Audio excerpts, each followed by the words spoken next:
नमस्कार दोस्तों, डेट है आज की 30 सितंबर 2020 और स्वागत है आपका एडिटोरियल डिस्कशन में। दो इश्यूज आज हमें डिस्कस करने हैं। सबसे पहले इशू हम डिस्कस करेंगे मीटू मूवमेंट से संबंधित और दूसरा कोड ऑन वेजेस एक्ट 2019 से संबंधित। मेनली इस आर्टिकल में इस एक्ट का क्रिटिसिज्म किया गया है। एथिक्स के बारे में आपके क्वेश्चंस थे, कब से हम स्टार्ट करेंगे। प्री के बाद हम एथिक्स का क्वेश्चन डिस्कस करना फिर से स्टार्ट करेंगे। चलिए अभी डिस्कशन स्टार्ट करते हैं। First important article me too movement से संबंधित है। आप जनरल स्टडी पेपर 1 के इस टॉपिक से आर्टिकल को रिलेट कर सकते हो। इससे पहले कि मीटू मूवमेंट से संबंधित हम आज का ये आर्टिकल डिस्कस करें, मीटू मूवमेंट से ही संबंधित एक पुराना आर्टिकल आप रिवाइज कर लीजिए, जिसकी सहायता से मीटू मूवमेंट से संबंधित जो इंपॉर्टेंट एस्पेक्ट्स हैं वो आपके क्लियर हो जाएंगे। मीटू मूवमेंट एक इंटरनेशनल मूवमेंट है सेक्सुअल हरासमेंट और सेक्सुअल असोल्ट के अगेंस्ट। ये मूवमेंट स्टार्ट हुई थी अक्टूबर 2017 में। इस मूवमेंट में सोशल मीडिया प्लेटफॉर्म्स पर हैशटैग मीटू लिखकर महिलाएं अपना एक्सपीरियंस शेयर करती हैं, कैसे उनके ऊपर सेक्सुअल असोल्ट हुआ या फिर कैसे उनका सेक्सुअल हरासमेंट हुआ। मकसद इस मूवमेंट का ये है समाज को एक आईना दिखाना, मिरर दिखाना, कैसे खास करके वर्क प्लेसेस पे सेक्सुअल असोल्ट और सेक्सुअल हरासमेंट जैसी घटनाएं कितनी ज़्यादा होती हैं, कितनी ज़्यादा प्रिवेलेंट हैं। इस मूवमेंट से ठीक पहले क्या हुआ, हॉलीवुड के एक फेमस प्रोड्यूसर हैं, नाम है हार्वे विंस्टीन। इनके ऊपर सेक्सुअल मिसकंडक्ट के काफ़ी सारे एलिगेशंस लगे। एक के बाद एक काफ़ी सारी महिलाएं सामने आई और उन्होंने आरोप लगाया हार्वे विंस्टीन पर सेक्सुअल हरासमेंट का। तो इन्हीं एलिगेशंस के बाद एलिसा मिलानो, जो कि एक महिला हैं, इन्होंने फेस इंट्रोड्यूस किया हैशटैग मीटू। इन्होंने आह्वान किया सभी महिलाओं से, अगर उनके साथ भी ऐसा कुछ हुआ है पास्ट में तो वो सामने आएं और बताएं समाज में कितनी ज़्यादा गंदगी है। धीरे धीरे इस मूवमेंट का आकार बढ़ता गया। काफ़ी सारे क्षेत्रों से महिलाएं निकल के आगे आईं और उन्होंने अपना एक्सपीरियंस शेयर किया इस मीटू मूवमेंट में, कैसे उनके साथ यौन शोषण हुआ। ये तो हमने बैकग्राउंड की बात की। इंडियन एंगल की बात करते हैं। देखो, पिछले साल जब ये इंटरनेशनल मूवमेंट स्टार्ट हुई थी, उस समय इस मूवमेंट से संबंधित कोई खास एक्टिविटी हुई नहीं हमारे देश में। लेकिन ठीक एक साल बाद जब तनुश्री दत्ता, जो कि एक एक्ट्रेस हैं, उन्होंने नाना पाटेकर पर फिर से आरोप लगाए, उसके बाद से ये मूवमेंट हमारे देश में जोर पकड़ रही है और काफ़ी सारे लोगों का नाम सामने आया है इस मूवमेंट में। अभी तक जो केसेस सामने आए हैं इस मूवमेंट में वो काफ़ी डाइवर्स हैं, प्रस्तावना से लेके अश्लीलता, घूरना। और देखो, ये केसेस ना सिर्फ वर्क प्लेसेस से संबंधित हैं, प्राइवेट स्पेसेस से भी संबंधित हैं, लेकिन ज़्यादातर केसेस बॉलीवुड और मीडिया से संबंधित हैं। यानी बाकी सेक्टर्स से महिलाएं निकल के नहीं आ रही हैं इस मूवमेंट में अपना एक्सपीरियंस शेयर करने के लिए। क्वेश्चन एक ये भी उठता है, व्हाई नाउ? मतलब कई केसेस तो ऐसे हैं जो 20-20 साल पुराने हैं, तो अभी महिलाओं का अपना एक्सपीरियंस शेयर करना कितना उचित है? तो इसका एक आर्ग्यूमेंट ये दिया जा सकता है, देखो 20 साल पहले महिलाओं के पास कोई मंच नहीं था अपना एक्सपीरियंस शेयर करने के लिए, लेकिन अब सोशल मीडिया की फॉर्म में उनके पास एक मंच है। उस समय जिन महिलाओं के साथ ऐसा कुछ हुआ है उनको डर लगता था, समाज उनको कैसे एक्सेप्ट करेगा, क्या रिएक्शन होगा फैमिली का, समाज का क्या रिएक्शन होगा, क्या उनको जॉब से निकाला जा सकता है, करियर पर बुरा प्रभाव पड़ेगा। हो सकता है इन सब रीजंस की वजह से उन महिलाओं ने अपना एक्सपीरियंस शेयर ना किया हो। लेकिन सेक्सुअल हरासमेंट तो सेक्सुअल हरासमेंट है। वो 20 साल पहले भी सेक्सुअल हरासमेंट था, वो आज भी सेक्सुअल हरासमेंट है। अब हम इस मूवमेंट से कुछ पॉजिटिव्स को ड्रा करेंगे। इस मूवमेंट से हमें पता लगता है असल समस्या कितनी ज़्यादा गहरी है, कितनी सारी घटनाएं होती हैं सेक्सुअल हरासमेंट और सेक्सुअल असोल्ट से संबंधित। लेकिन पहले महिलाएं सामने नहीं आती थीं, इसलिए पता नहीं लग पाता था। चूंकि महिलाएं अब सामने आ रही हैं तो पता लग रहा है स्केल कितना ज़्यादा बड़ा है रियल प्रॉब्लम का। दूसरा पॉइंट, इस मूवमेंट से स्टैंडर्ड्स तय हो रही हैं। डिसेंसी का स्टैंडर्ड है क्या? कुछ लोग ऐसा काम कर देते हैं, बाद में बोलते हैं ये सेक्सुअल हरासमेंट नहीं था या फिर सेक्सुअल असोल्ट नहीं था, लेकिन इस मूवमेंट से स्टैंडर्ड्स तय हो रहे हैं वास्तव में सेक्सुअल हरासमेंट है क्या, सेक्सुअल मिसकंडक्ट है क्या। तीसरा पॉइंट दूसरे से ही मिलता जुलता है। विक्टिम्स यानी पीड़ित अब बोल सकती हैं सेक्सुअल हरासमेंट का मतलब क्या है, क्या होता है सेक्सुअल हरासमेंट में। चौथा पॉइंट, इससे देखो डेटरेंस क्रिएट होगा सोसाइटी में। इस प्रकार से नेमिंग और शेमिंग होगी आरोपियों की, तो समाज में एक डर होगा कि अगर इस प्रकार की घटनाएं होती हैं तो आप बच नहीं सकोगे, आपके खिलाफ भी कार्रवाई होगी, आपकी भी नेमिंग और शेमिंग होगी। नेक्स्ट पॉइंट, इस मूवमेंट के माध्यम से पीड़ितों को एक मंच मिल गया है जहां पर वो अपनी फीलिंग्स को एक्सप्रेस कर सकते हैं। देखो, हो सकता है सभी आरोपियों को सजा ना हो पाए, लेकिन फिर भी ये मूवमेंट संकेत देती है जो आपने किया था कुछ समय पहले वो गलत था और वो आज भी गलत है। आगे से ऐसा कुछ ना हो दूसरी महिलाओं के साथ, इस वजह से हम हमारा एक्सपीरियंस शेयर कर रहे हैं। तो ये सारे पॉइंट्स आप लिख सकते हो इस मूवमेंट के पक्ष में, लेकिन ऐसा नहीं है कि सिर्फ पॉजिटिव्स ही हम निकाल सकते हैं इस मूवमेंट से, काफ़ी सारे नेगेटिव्स भी हैं। सबसे बड़ा नेगेटिव इस मूवमेंट का, जिस पर यूपीएससी ने क्वेश्चन पूछा, मेंस 2018 पेपर 1 का ये क्वेश्चन है, वुमेन मूवमेंट इन इंडिया। देखो, हमारे देश में जो भी वुमेन मूवमेंट्स आई हैं, वो वुमेन मूवमेंट्स उन महिलाओं के इश्यूज को एड्रेस नहीं कर सकी जो लोअर सोशल स्ट्रेटा में आती हैं। लोअर सोशल स्ट्रेटा में देखो, गरीब महिलाएं आ सकती हैं, दलित महिलाएं आ सकती हैं, मुस्लिम महिलाएं आ सकती हैं। अच्छा, आप एक क्वेश्चन का आंसर दीजिए, ये जो मूवमेंट अभी चल रही है, मीठू मूवमेंट, क्या इस मूवमेंट से गांव के लेवल पे चेंज आएगा?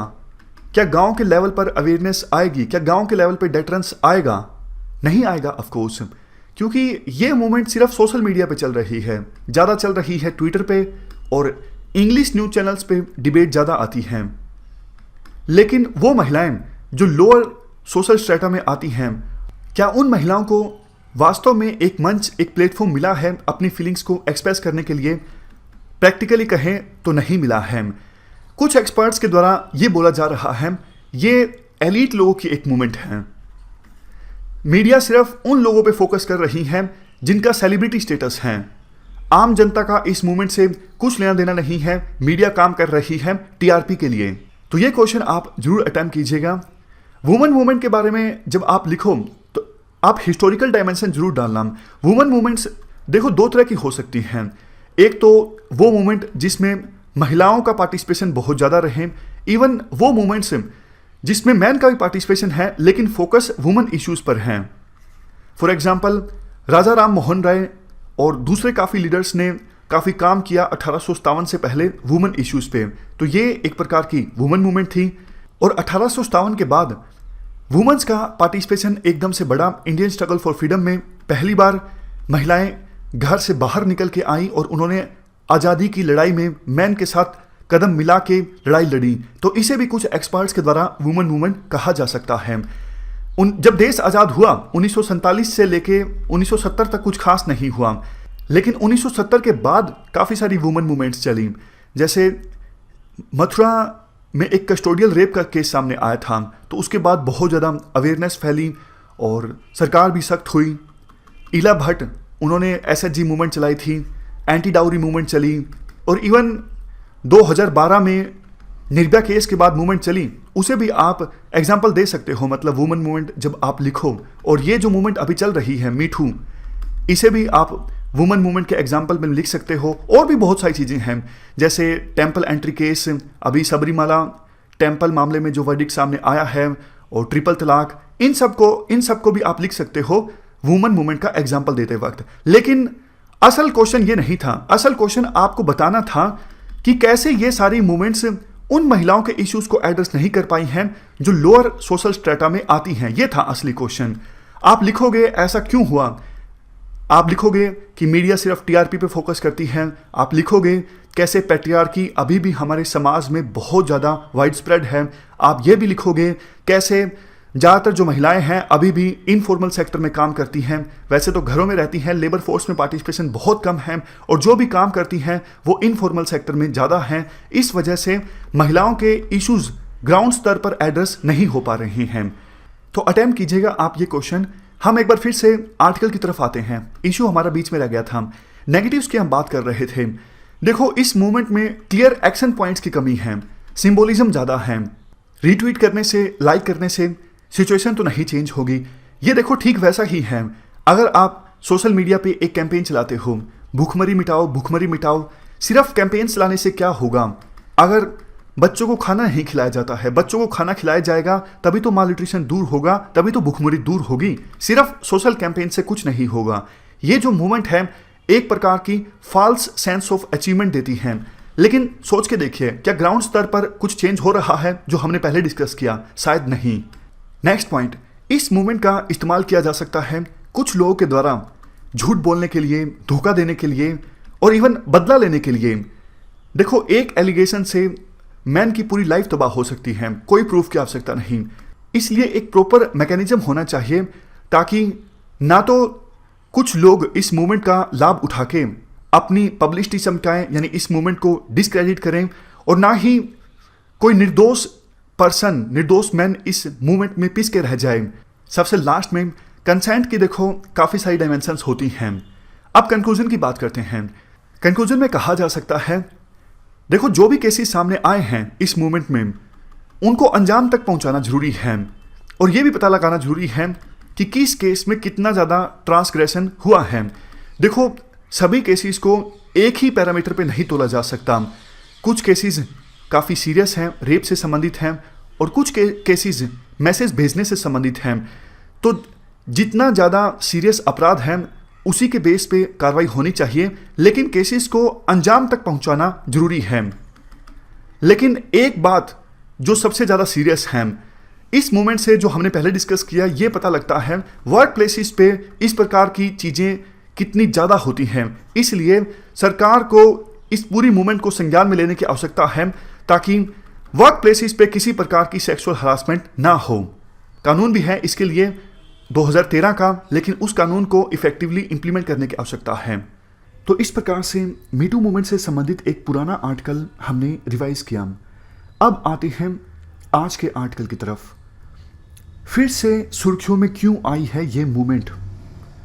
इसलिए आई है सुर्खियों में, फिल्म एक्ट्रेस पायल घोष के द्वारा आरोप लगाया गया है डायरेक्टर अनुराग कश्यप के ऊपर सेक्सुअल हरासमेंट का। तो डिबेट स्टार्ट हो गई है मीटू मूवमेंट से संबंधित एक बार फिर से, जहां अनुराग कश्यप के पक्ष में बहुत सारे लोगों ने स्टेटमेंट दी। दूसरी तरफ ऐसे भी एक्सपर्ट्स हैं जो बोलते हैं, देखो एक महिला जब इस प्रकार के आरोप लगाती है किसी के ऊपर तो वो बहुत कुछ दांव पर लगाती हैं। इसलिए उन आरोपों पर कम से कम एफिशिएंटली इन्वेस्टिगेशन करना बहुत ज़्यादा ज़रूरी है।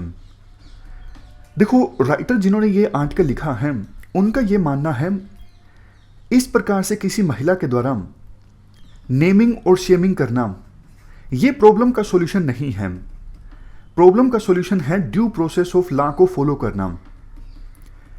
इस प्रकार से किसी महिला के द्वारा नेमिंग शेमिंग अगर की जाती है तो दोनों को नुकसान होता है। मतलब जिस मैन पर आरोप लगाए गए हैं उसको भी नुकसान हो सकता है अगर एलिगेशंस फॉल्स हैं, और जिस महिला ने आरोप लगाए हैं उसको भी नुकसान हो सकता है। दोनों का एग्जाम्पल्स दिया जाता है इस आर्टिकल में। जैसे देखो, मीटू मूवमेंट के दौरान वरुण ग्रोवर पर एलिगेशंस लगाए गए थे। वरुण ग्रोवर जो लिखते हैं, स्टैंड अप कॉमेडियन भी हैं, इन पर एक जूनियर ने आरोप लगाए थे सेक्सुअल हरासमेंट के। बाद में वरुण ग्रोवर ने अपनी सफाई दी कि पोस्ट में जो ईयर मेंशन किया गया है महिला के द्वारा, उस दौरान मैं BHU में पढ़ता नहीं था।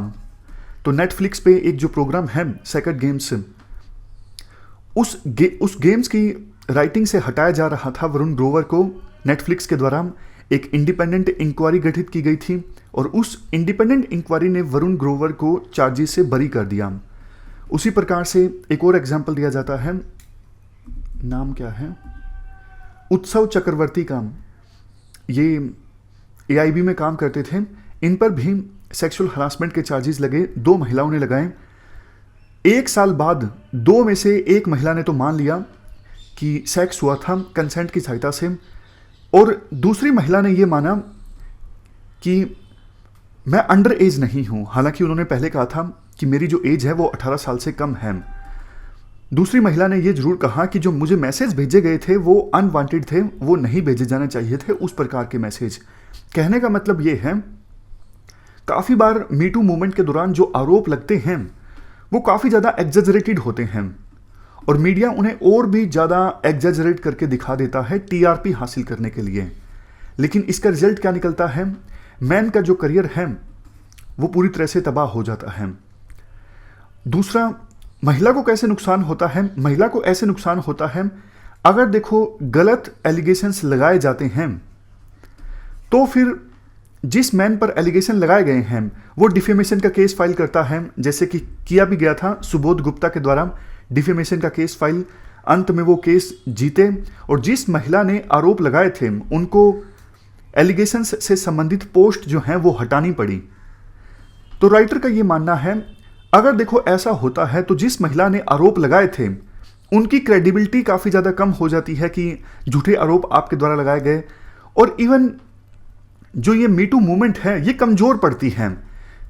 तो इसलिए ड्यू प्रोसेस ऑफ लॉ को फॉलो करना जरूरी है। और ये ड्यू प्रोसेस ऑफ लॉ है क्या? ड्यू प्रोसेस ऑफ लॉ है, पहले तो देखो सुप्रीम कोर्ट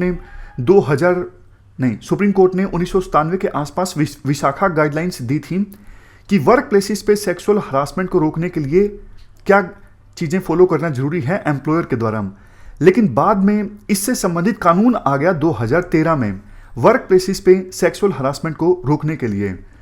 तो इस कानून में काफ़ी सारे प्रोविजन हैं, जैसे इंटरनल कंप्लेंट्स कमेटी गठित की जाएगी और कोई भी महिला वर्क प्लेस पर अगर सेक्सुअल हरासमेंट फेस करती है तो वो इस इंटरनल कंप्लेंट कमेटी के पास जा सकती हैं, अपनी शिकायत रजिस्टर करवा सकती हैं, और अगर ये कमेटी एक्शन नहीं लेती है तो फिर फर्दर एक्शन महिला के द्वारा लिया जा सकता है। देखो, ध्यान देने वाली बात यह है, इन कमेटीज का गठित होना अपने आप में ये नहीं इंश्योर करेगा कि वर्क प्लेसेस पर महिलाओं के साथ सेक्सुअल हरासमेंट नहीं होगा, क्योंकि काफ़ी बार ये देखा गया है वर्क प्लेसेस पर इस प्रकार की कमेटीज तो होती हैं लेकिन कमेटीज ठीक से काम नहीं करती, और कमेटी के अंदर जो लोग होते हैं उनका एटीट्यूड महिलाओं के अगेंस्ट होता है। तो इस वजह से ये कमेटीज सिर्फ गठित होने से ठीक से काम करेंगी ऐसा नहीं होगा, इन कमेटीज का इफेक्टिवली काम करना भी जरूरी है। समझ गए? तो इसलिए राइटर ये कहना चाहते हैं कि देखो, ड्यू प्रोसेस ऑफ लॉ अगर फॉलो होती है तो दोनों को फायदा होगा। जिस पर्सन पर आरोप लगते हैं उसको भी जस्टिस मिलेगा, क्योंकि अगर देखो बिना उस मैन को सुने जिस पर आरोप लगे हैं उसको सीधा सजा सुना दी जाए तो ये तो ड्यू प्रोसेस ऑफ लॉ के अगेंस्ट है, नेचुरल जस्टिस के अगेंस्ट है। उस पर्सन को पूरा पूरा अधिकार है अपनी बात रखने का कि एलिगेशन जो लगे हैं वो फॉल्स हैं।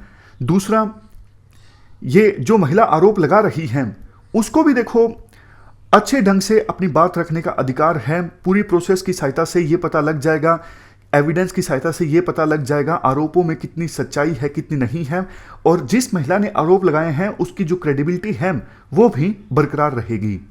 तो इस पूरे आर्टिकल में राइटर इसी बात पर फोकस करते हैं, एक जस्ट प्रोसेस होनी चाहिए, ड्यू प्रोसेस ऑफ लॉ को फॉलो करना चाहिए इस प्रकार के एलिगेशंस को डील करते वक्त।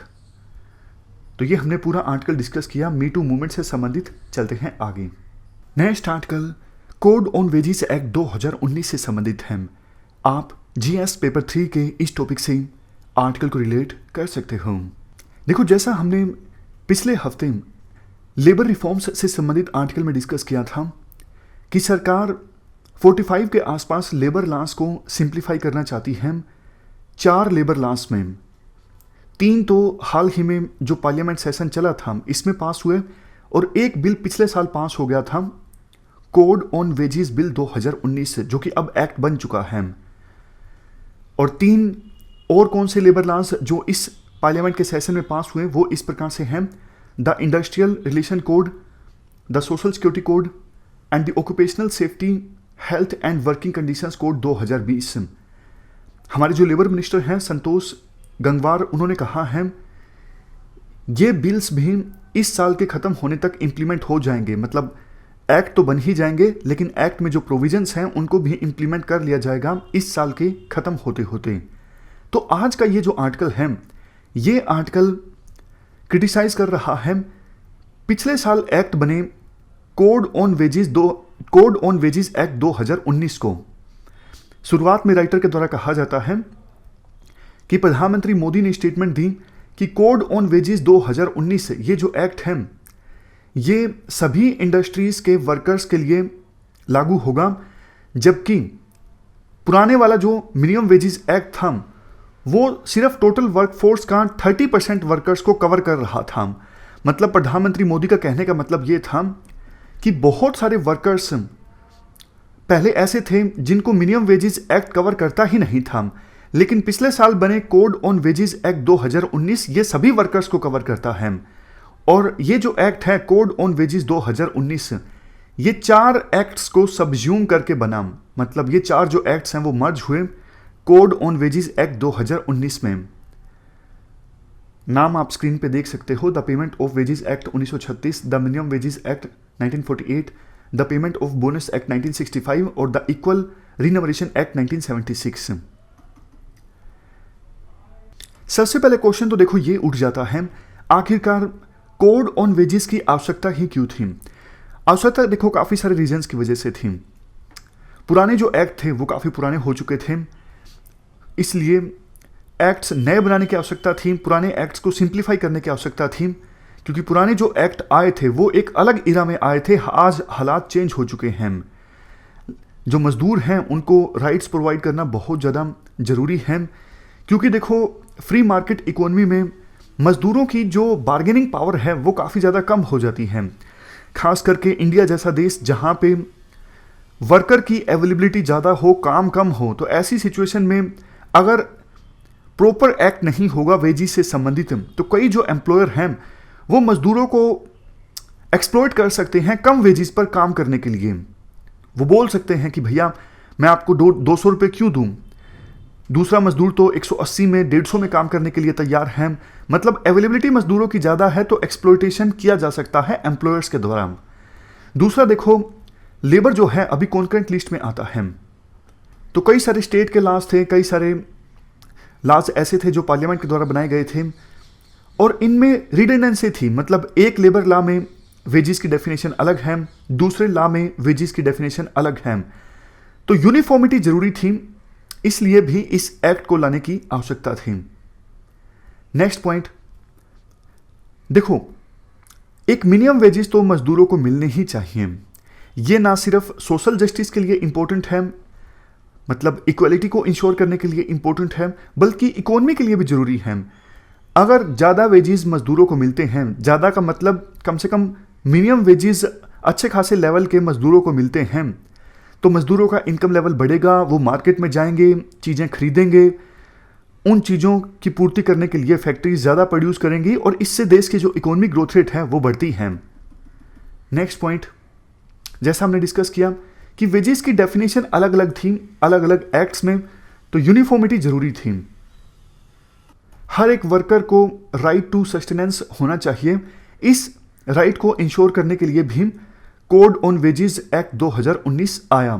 तो इस प्रकार से हमने कुछ पॉइंट्स डिस्कस किए जिसके बेस पे कहा जाता है कि कोड ऑन वेजेस एक्ट आना चाहिए था और आया पिछले साल।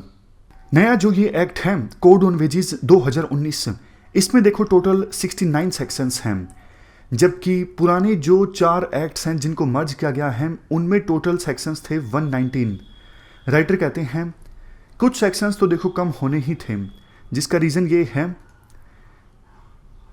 इन 4 एक्ट्स में हर एक एक्ट में वेजेस की डेफिनेशन थी, inspectors, penalties, competent authority, appellate authority, rule making powers, सब अलग अलग थे 4 एक्ट्स में।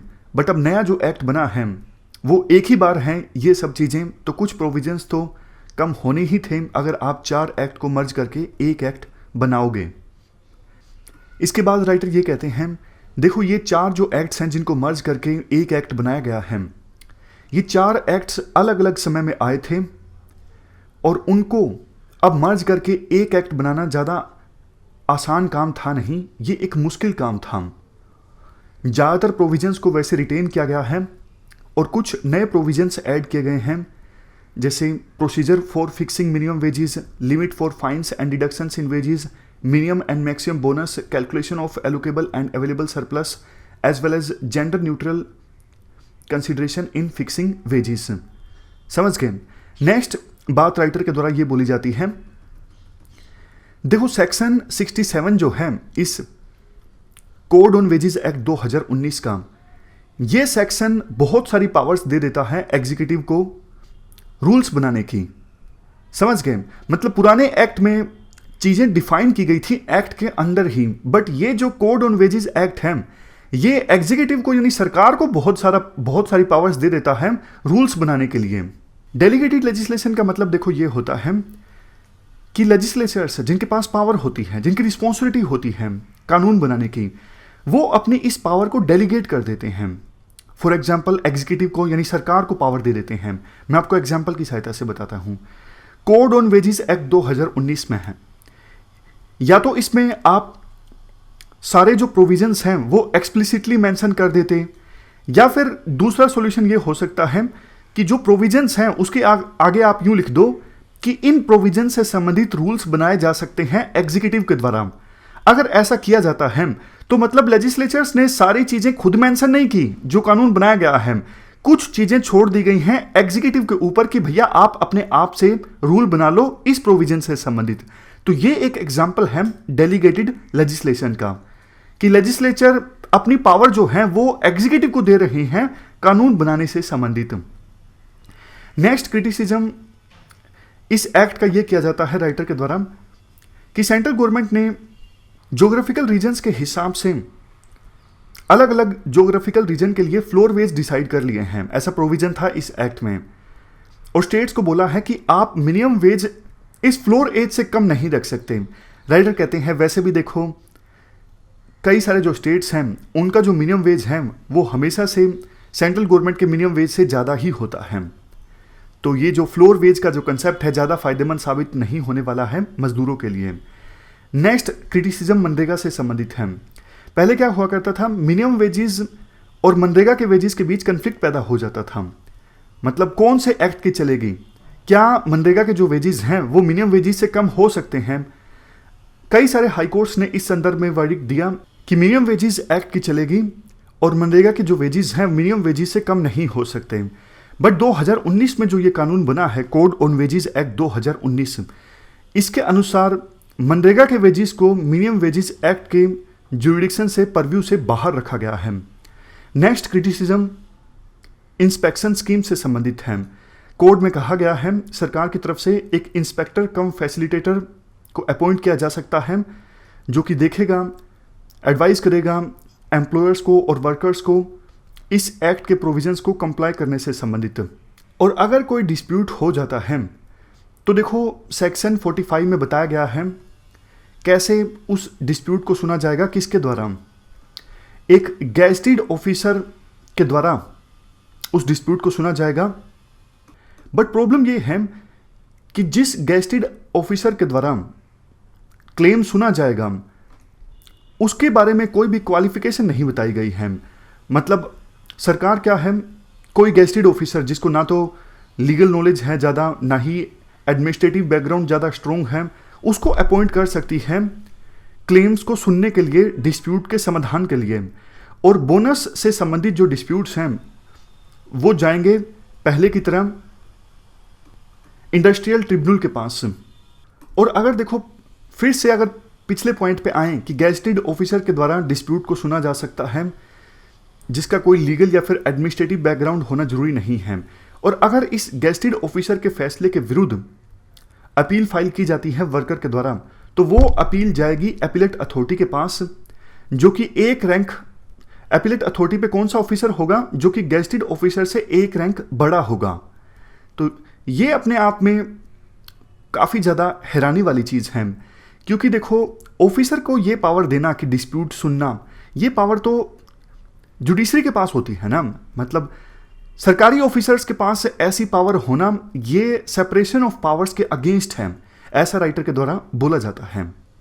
लास्ट में राइटर ये भी बोलते हैं कि प्रधानमंत्री मोदी का ये क्लेम कि अभी का नया जो एक्ट है ये सभी वर्कर्स को कवर करेगा, इसमें कोई सच्चाई नहीं है। ऐसा कुछ नहीं हुआ है इस एक्ट में कि अब ये एक्ट जो है वो सभी वर्कर्स को कवर करेगा। तो ये पूरा एक्ट हमने डिस्कस किया, एक्ट के क्रिटिसिज्म मेनली हमने डिस्कस किए, और हमारी आज की इस डिस्कशन में इतना ही है। Thank you very much for discussion.